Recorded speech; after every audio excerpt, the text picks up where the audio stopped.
तो भारतीय जनता पार्टी सत्ता में आई है, तो इस बार हम भारतीय नववर्ष को मनाएंगे और हमने एक नई शुरुआत दिल्ली की विधानसभा में की।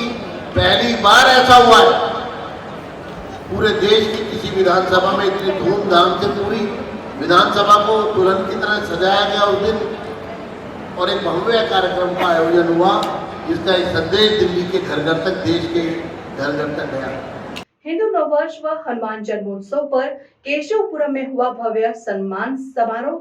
सीएम रेखा गुप्ता, विजेंद्र गुप्ता उपस्थित। केशव मानव कल्याण सेवा समिति एनजीओ ने चैत्र शुक्ल प्रतिपदा 9 संवत्सर 2082 के आगमन के उपलक्ष्य में हिंदू नववर्ष एवं हनुमान जन्मोत्सव के पावन अवसर पर वरिष्ठ नागरिक सम्मान समारोह का आयोजन किया।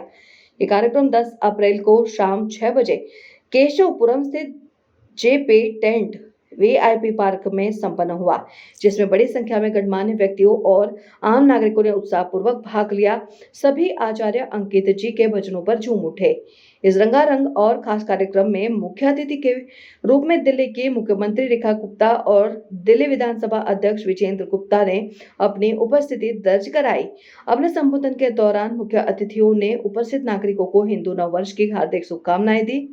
सीएम रेखा गुप्ता ने दिल्ली में हाल ही में हुई प्रचंड जीत का उल्लेख करते हुए सबके उम्मीदों पर खरा उतरने की प्रतिबद्धता व्यक्त की। वहीं विजेंद्र गुप्ता ने भी विधानसभा को सुचारू रूप से चलाने और दिल्ली वालों के हक में निर्णय लेने का आश्वासन दिया। कार्यक्रम के दौरान ही विधायक राजकुमार भाटिया भी पहुंचे। इस दौरान जनमत के पुकार के मुख्य संपादक आर.के. जायसवाल ने इन सभी अतिथियों और आयोजकों से खास बातचीत की। सुनिए। हम लोगों को बताना चाहते हैं हम अपनी जड़ों से जुड़े हैं, और वहीं एक हाथ में हमारी विरासत का ध्वज है, तो दूसरे हाथ में हम विकास पुरुष हमारे नरेंद्र मोदी जी देश का विकास कर रहे हैं। यानी हम एक तरफ सपना देखते हैं, कल्पना करते हैं, संकल्पित होते हैं कि 2047 जब हम 100 वर्ष होंगे हमारी आजादी के, तो हम एक विकसित भारत होंगे। यानी हमने अपना मार्ग तय कर लिया है, हमने प्रशस्त कर दिया है कि अगले 22 वर्षों में भारत एक विकसित राष्ट्र होगा, और वहीं अयोध्या में राम जी का मंदिर मोदी जी है तो मुमकिन है। तो एक तरफ भारतीय संस्कृति की जड़ों को मजबूत करना और उसी के आधार पर देश की विकास की इमारत को तैयार करना। नमस्कार, मैं आर.के. जायसवाल और आप देख रहे हैं जनमत की पुकार। मौजूद हूँ त्रिनगर में। देख सकते हैं हिंदू नववर्ष और हनुमान जयंती, हनुमान जन्मोत्सव मनाया जा रहा है। यहाँ पे मुख्यमंत्री रेखा गुप्ता और सांसद परवीन खंडेलवाल, विजेंद्र गुप्ता जी जो सदन के विजेंद्र गुप्ता जी अभी आए थे यहाँ पे, विधानसभा अध्यक्ष जो है विजेंद्र गुप्ता जी, और बहुत सारे यहाँ पे गणमान्य लोग लगातार आ रहे हैं। और क्या कहेंगे ऐसे अवसर पर हिंदू नववर्ष और हनुमान जयंती? ये भारतीय विरासत का प्रतीक, हमारी संस्कृति की धरोहर, आज का ये भारतीय नववर्ष जो यहाँ मनाया जा रहा है, और हनुमान जयंती का अवसर है। हनुमान जी तो संकट मोचक जो हैं और हम सबकी शक्ति है। जय श्री राम, जय श्री राम। राम भक्त हनुमान जी की जयंती मनाई जा रही है, और आज अयोध्या में राम जी विराजे हैं, इसकी भी खुशियां मनाई जा रही है। के आयोजन से क्या समाज में संदेश जाएगा राजकुमार भाटिया जी? देखिए, भारतीय हिंदू नववर्ष वास्तविक रूप से हम सबका सर्व मान्यता, सर्व ढंग से माने जाने और हमारे समाज को प्रभावित करने वाला नववर्ष। सम्मत किसके घर है? राजा के घर है, मंत्री के घर है, वजीर के घर है, धोबी के घर है, कुम्हार के घर है। ये हमारी व्यापारिक और आर्थिक परिस्थितियों को निर्धारित करता है। भले आज इसकी मान्यता कम हुई हो, लेकिन मैं सोचता हूँ कि हमारी सनातनी सरकार ने फिर से जो कदम उठाए हैं उसके कारण से समाज में एक जागृति आई है, और निश्चित रूप से आने वाले समय में यही सम्मत नववर्ष का रूप ले लेगा। वक्फ बोर्ड बिल को लेकर कई लोग आपत्ति जता रहे हैं। कई बंगाल में तो कई घटनाएं हो रही है, आगजनी वगैरह सब कुछ हो रही है। देखिए, पूरे देश में बंगाल में ही क्यों हो रहा है, बाकी जगह क्यों नहीं हो रहा? मुस्लिम बंधु तो और जगह भी रहते हैं, वहाँ भी होना चाहिए था, लेकिन बंगाल में इन चीज़ों को इंस्टिगेट किया जाता है, इन चीज़ों को लेकर, क्योंकि वहाँ पे जिस प्रकार की सरकार काम कर रही है वो ना हमारी फेडरल व्यवस्था को मानती है, ना संघीय ढांचे को मानती है, इसलिए वो वहाँ जानबूझकर ऐसा करवा रहे हैं। और अगर वास्तविक रूप से अगर बंगाल में दंगे हो रहे होते तो दिल्ली में रह रहे जो बंगाली मुसलमान है वो भी इसका विरोध करते, वो नहीं कर रहे, लेकिन बंगाल में विरोध हो रहा है।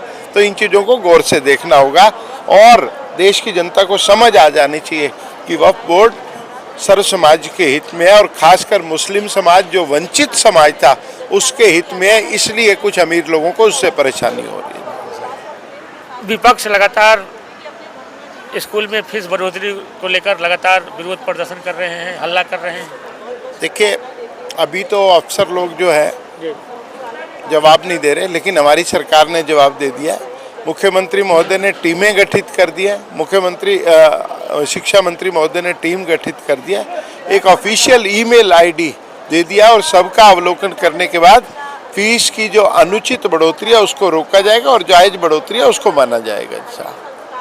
एक डेढ़ महीने से आप लोग भी क्षेत्र में लगे हुए हैं, जीत कर रहे हैं। अब क्या क्या समस्याएं से जूझना पड़ता है कि मेन समस्या क्या है दिल्ली? हम तो पुरानी बर्फ को पिघलाने का काम कर रहे हैं।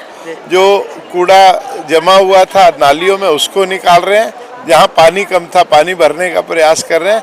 एक ही प्रयास है दिल्ली सरकार का कि इस गर्मी और बरसात में जल अभाव और जल भराव से मुक्ति हो जाए। तो हम सोचेंगे, हमने डिस्टिंक्शन से दिल्ली पास कर ली है। हिंदू नववर्ष कितना जरूरी है लोगों के लिए? ओम नमो नारायण। देखिए, हिंदू नववर्ष एक नई ऊर्जा लेकर के आता है, जीवन में एक नई ऊर्जा का संचार करता है और सभी सनातन भाई बहनों को इस हिंदू नववर्ष को मिलकर के उत्साह से मनाना चाहिए, क्योंकि वर्ष बदलता है, दिन बदलता है। ये इसलिए हमें संदेश देते हैं कि जीवन में हमें बुराइयों का परित्याग करके जो भी एक वर्ष के अंतर्गत हमसे बुरे कार्य हो पड़ते हैं और इस नए वर्ष में हम एक नई उमंग के साथ संकल्प लें कि हम कुछ अच्छे काम करें। हम मनुष्य जीवन में आए हैं तो देश के काम आए, समाज के काम आए, धर्म के काम आए। और हिंदू नववर्ष अत्यधिक रूप से समूह में लोगों को मनाना चाहिए। इससे एकत्रित होने का और एक रस समरसता का संदेश जाता है, प्रेम से आपस में मिलने का संदेश जाता है। लोग आपस में समूह में एकत्रित होते हैं, संगठित होते हैं, तो हिंदू नववर्ष मनाना बहुत ही अति आवश्यक है। किस तरह का यहाँ पे आयोजन किया गया है? ये हमारा नववर्ष, हिंदू नववर्ष जो शुरू हुआ था उसके तत्वाधान और 12 तारीख को जो हनुमान जयंती का अवसर आ रहा है उसके तत्वाधान में सनातन धर्म के अनुसार इसको रखा गया था। हमारा जो मेन उद्देश्य है वो सिर्फ और सिर्फ हिंदू जागृति पैदा करना, सनातन धर्म में जागृति पैदा करना है। इसके अंदर हमारी दिल्ली की महामहिम मुख्यमंत्री जी आई, उन्होंने भी आकर के जन कल्याणकारी योजनाओं के बारे में विस्तार से बताया। खासकर उन्होंने आयुष्मान भारत योजना के बारे में अधिक जानकारी लोगों से शेयर की। मैं उनका आभार व्यक्त करता हूं। विधानसभा के अध्यक्ष श्री विजेंद्र गुप्ता जी भी हमारे बीच में पधारे। उन्होंने विस्तार से सनातन धर्म और हिंदू नववर्ष की उपलब्धियों को बताया और उन्होंने भी विधायकों को नसीहत दी और शपथ भी की कि दिल्ली के 70 विधायक जनता के सेवक हैं, जनता द्वारा चुनकर भेजे गए हैं, उनको जनता की हर महत्वाकांक्षाओं को पूरा करना चाहिए। ये जो कार्यक्रम था वो एक हिंदू पर्व के उद्देश्य से मनाया जा रहा था।